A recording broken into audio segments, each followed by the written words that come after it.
रामकृष्ण हरी. आज महत्त्वाचा विषय म्हणजे गेली अनेक वर्ष महाराष्ट्रामध्ये एक वाद सुरू आहे की छत्रपती शिवाजी महाराजांचे गुरु कोण. संत रामदास आहेत, संत तुकाराम महाराज आहेत, की काही जणांचं म्हणणं आहे की आईसाहेब जिजाऊच आहेत. तर याचं एक फायनल निष्कर्ष कधीतरी निघाला पाहिजे.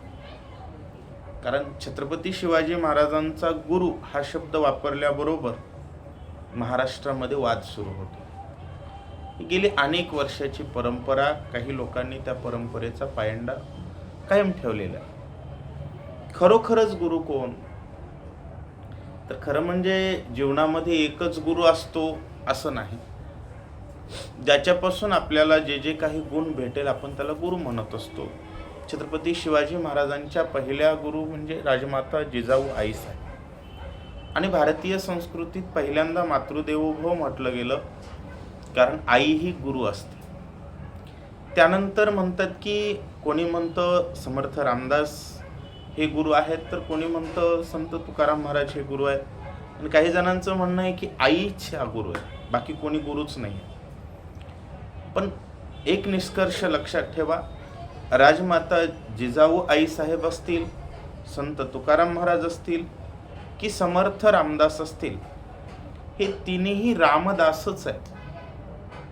कारण भारतामध्ये, महाराष्ट्रामध्ये आपण प्रत्येक माणूस दिसल्याबरोबर राम राम म्हणतो.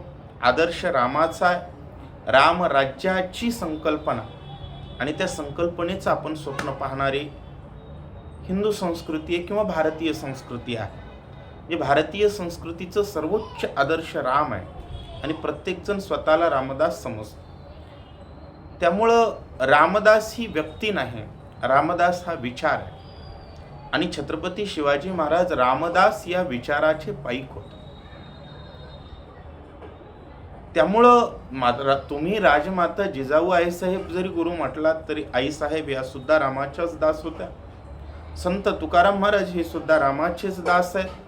नारायण सूर्याजी पंत ठोसर, ज्यांना रामदास म्हणून ओळखलं जातं, परंतु ते एकटेच रामदास नाहीत, तर महाराष्ट्रात भारताच्या कणकणावर निवास करणारा प्रत्येक सज्जन व्यक्ती हा श्रीरामाचाच दास आहे. त्यामुळं प्रत्येक व्यक्ती रामदासच आहे.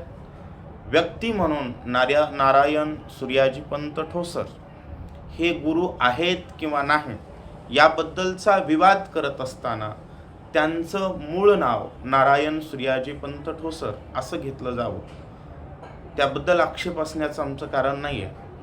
वास्तविक त्यांचंही खूप मोठं कार्य आहे. मनाचे श्लोक असतील, दासबोध असेल, दास कसा असावा, त्यानंतर महाराष्ट्रामध्ये प्रत्येक गावामध्ये हनुमंताचं मंदिर असावं, अशा अनेक संकल्पना त्यांच्या आहेत.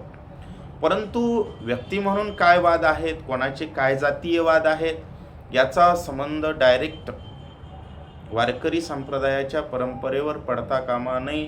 भारताची, महाराष्ट्राची संस्कृती ही रामदासांची संस्कृती आहे, आणि रामदास हे छत्रपतींचे गुरु होते. रामकृष्ण हरी.